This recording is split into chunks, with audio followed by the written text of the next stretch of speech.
Hello everyone, welcome to my channel. आज के video में हम पर्सनल लोन पे स्पेसिफिक डिस्कशन करेंगे।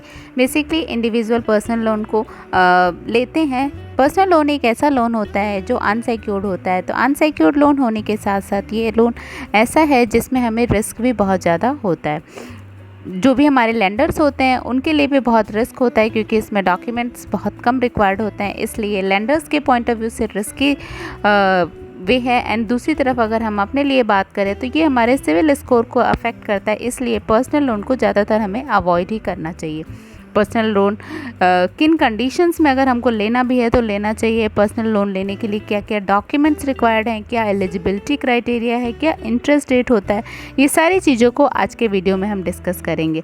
चूँकि पर्सनल लोन एक ऐसा लोन है जो रिस्क के साथ होता है, इसलिए क्या पर्सनल लोन से और भी कोई बेस्ट ऑप्शन हो सकता है जहां से हम अपने फ़ंड की करंट रिक्वायरमेंट को पूरी कर सकें, और पर्सनल लोन की एलिजिबिलिटी को किस तरीके से बढ़ाया जा सकता है, इन सारी चीज़ों को भी हम डिस्कस करेंगे। पर्सनल लोन जैसा कि हम सभी जानते हैं एक अनसिक्योर्ड क्रेडिट होता है, तो इसलिए इसकी क्राइटेरिया को मीट आउट करने के लिए repayment capacity, income level, professionals, बहुत सारी चीज़ों की रिक्वायरमेंट होती है। अभी पर्सनल लोन कोई भी इंडिविजुअल क्यों लेता है, तो बेसिकली पर्सनल लोन हम बहुत सारे अपनी रिक्वायरमेंट्स को फुलफ़िल करने के लिए लेते हैं। जैसे कि हमें किसी कार्ड पे ज़्यादा इंटरेस्ट लग रहा हो, या कोई मेडिकल बिल करना हो, या घर का अपना इम्प्रूवमेंट करवाना हो, कुछ चेंजेस करवाने हो, तो उन सारी चीज़ों के लिए पर्सनल लोन लेते हैं। पर्सनल लोन की अगर हम बात करें तो इसका लोन साइज़ 50,000 से लेके 25 लाख तक हो सकता है, और ये 1 ईयर से 5 ईयर्स तक होता है। अगर हम इसके इंटरेस्ट रेट की बात करें तो ये 3% to 10% above than home loan होता है। मतलब जिस पर्सन का जितना भी होम लोन है उससे 3% से 10% तक का ज़्यादा हो सकता है। मतलब पर्सनल लोन का एक्चुअल में रेट ऑफ इंटरेस्ट हम कह सकते हैं 14-15% से लेकर के 20% तक भी वेरी करता है। तो इस तरीके से पर्सनल लोन एक ऐसा लोन होता है जो जिसमें हमको हाई रेट ऑफ इंटरेस्ट देना होता है, और इसका कुछ पर्टिकुलर फिक्स पीरियड होता है फॉर रीपेमेंट। मतलब जो भी इंस्टीट्यूशन आपको पर्सनल लोन देगा वो उस पर्टिकुलर पीरियड से पहले आपको रीपेमेंट के लिए अलाउ नहीं करता है। मतलब वो जितना भी इंटरेस्ट उनको वसूलना होता है वो आपसे वसूलते ही हैं। इसलिए अगर हम पर्सनल लोन लेना चाह रहे हैं तो हमको बहुत सोच समझ के और बहुत समझदारी के साथ ही इसको लेना चाहिए। अगर हम पर्सनल लोन की बात करें तो जैसे मान लीजिए हमारे पास ये मिस्टर एक्स हैं। मिस्टर एक्स ने पर्सनल लोन लिया है ₹5 लाख का किसी पर्टिकुलर फाइनेंशियल इंस्टीट्यूशन से। अब अगर 5 लाख का उन्होंने पर्सनल लोन लिया है तो उस पर हमारा कुछ पर्टिकुलर रेट ऑफ इंटरेस्ट भी आएगा। तो वो rate of interest let us suppose इनका 15% है। तो अगर 5 लाख के ऊपर 15% इनको रेट ऑफ इंटरेस्ट देना हो रहा है, तो एक्चुअल में अगर हम इस रेट ऑफ इंटरेस्ट को बाकी सभी लोन के रेट ऑफ इंटरेस्ट से कंपेयर करें तो ये ज़्यादा है। तो इस तरीके से मिस्टर एक्स के लिए पर्सनल लोन लेना एक कॉस्टली अफेयर है, या वो डिसीज़न है जो कि ज़्यादा डेब्ट में इनको ढकेल रहा है। फिर भी अगर मिस्टर एक्स पर्सनल लोन लेते हैं 5 लाख रुपीज़ का at the rate 5% per annum, तो इनको जो मंथली EMI देनी होगी वो इनकी अराउंड आ जाएगी 6,250 रुपीज़ के। और अगर हम ईयरली इनके इंटरेस्ट की बात करें तो ईयरली इंटरेस्ट आ जाएगा इनका 75,000। तो इस तरीके से अगर 5 लाख पे 15% के रेट से इन्होंने लोन लिया तो इनको टोटल अमाउंट जो कि इनको पूरे लोन पीरियड में पे करना होगा वो टोटल अमाउंट हो जाएगा इनका, सिर्फ इंटरेस्ट को ही हम ऐड करते हैं तो ये अबव देन 3 लाख होगा।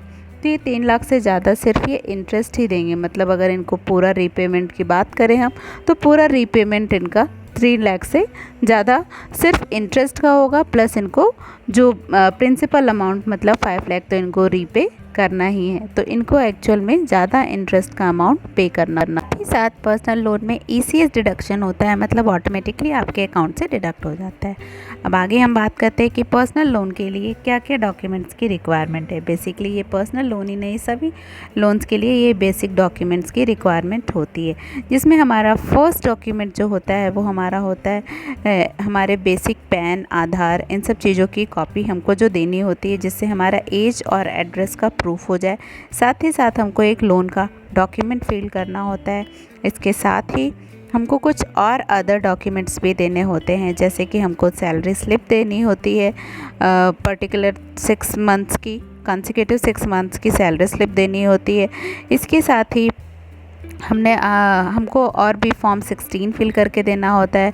अदर देन दिस बैंक और भी कुछ बेसिक डॉक्यूमेंट्स फिल कराते हैं, बट ये डॉक्यूमेंट्स जो होते हैं वो वेरी करते हैं according to the class of employ, मतलब आपका जो सोर्स ऑफ अर्निंग है उसके अकॉर्डिंगली डॉक्यूमेंट्स, कुछ डॉक्यूमेंट्स ऐसे होते हैं जो वेरी करते हैं। जैसे सैलरीड क्लास के लिए कुछ अलग डॉक्यूमेंट्स होते हैं, वहीं अगर सेल्फ एम्प्लॉयड प्रोफेशनल्स हैं उनके लिए कुछ अलग डॉक्यूमेंट की रिक्वायरमेंट होती है, वहीं अगर सेल्फ एम्प्लॉयड नॉन प्रोफेशनल्स हैं तो उनके लिए कुछ अलग डॉक्यूमेंट्स की रिक्वायरमेंट होती है। बट जो बेसिक डॉक्यूमेंट्स हैं वो होते हैं हमारे एप्लीकेशन फॉर्म, साथ में residence and age proof, 6 month की bank statement, salary slips 3 months की, एंड प्रोसेसिंग फ़ी चेक देना होता है फॉर्म 16, जो कि इनकम टैक्स रिटर्न होता है उसको देना होता है। साथ में proof of business, proof business का प्रोफाइल और एजुकेशनल क्वालिफ़िकेशन 3 इयर्स के इन ITR देनी होती है। तो ये सारे बेसिक डॉक्यूमेंट्स हैं जो कि पर्सनल लोन के लिए देने होते हैं। चूँकि पर्सनल लोन के लिए ये जो डॉक्यूमेंट्स हैं ये बेसिक डॉक्यूमेंट्स हैं, तो ये डॉक्यूमेंट्स सभी लोन में लगते हैं। बट अदर लोन की अगर हम बात करते हैं तो अदर दैन दिस और भी डॉक्यूमेंट्स रिक्वायर्ड होते हैं।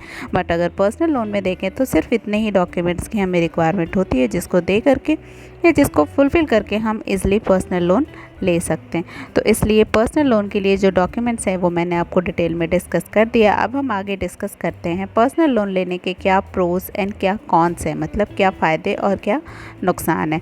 तो चूँकि पर्सनल लोन हम लेते हैं अपनी किसी चूँकि रिस्की होने के साथ साथ हम ये जानते हुए भी कि ये रिस्की है, फिर भी पर्सनल लोन लेने जाते हैं। तो पर्सनल लोन चूँकि हम ये सोच कर लेते हैं कि ये रिस्की है, तो हम ये भी देखते हैं कि पर्सनल लोन में हमको बहुत फास्ट फंडिंग, मतलब हमारे फ़ंड की रिक्वायरमेंट बहुत फास्ट हो जाती है और हमको क्लियर होता है कि ये पैसा हमको कितने दिनों में और कितनी आसानी से जल्दी ही मिल जाएगा। साथ ही अगर हम बात करते हैं तो पर्सनल लोन के लिए हमको कोई भी कोलेट्रल्स देने की ज़रूरत नहीं होती है, मतलब किसी भी सिक्योरिटी की रिक्वायरमेंट नहीं होती है। साथ ही साथ पर्सनल लोन जो होता है वो हमारा वो लोन होता है जिसका किसी और कार्ड से अगर हम पेमेंट करते हैं तो उसका जो रेट ऑफ इंटरेस्ट है उसके कंपैरिजन में इसका रेट ऑफ इंटरेस्ट कम ही होता है। इसलिए अगर हम कार्ड के थ्रू लेने जा रहे हैं, किसी क्रेडिट कार्ड के थ्रू कुछ काम कर रहे हैं, तो उसके कंपैरिजन में अगर हम पर्सनल लोन का इंटरेस्ट देखते हैं तो ये कम है। तो इसलिए पर्सनल लोन हम ले सकते हैं, बट पर्सनल लोन को जितना ज़्यादा से ज़्यादा हो सके हमको कम लेना चाहिए और पर्सनल लोन को लेने के साथ हमको इंटरेस्ट रेट को भी बहुत समझदारी से और समझ कर ही लेना चाहिए। वहीं अगर हम बात करें पर्सनल लोन के कॉन्स की, मतलब पर्सनल लोन के साइड इफ़ेक्ट्स की, तो पर्सनल लोन के क्या साइड इफ़ेक्ट्स हैं, क्या ऐसी चीज़ें हैं जिसके कारण लोग मना करते हैं, लोग का ये सजेशन होता है कि पर्सनल लोन नहीं लेना चाहिए या बहुत ज़्यादा कंटीजेंसी कंडीशन आए तभी पर्सनल लोन को लेना चाहिए।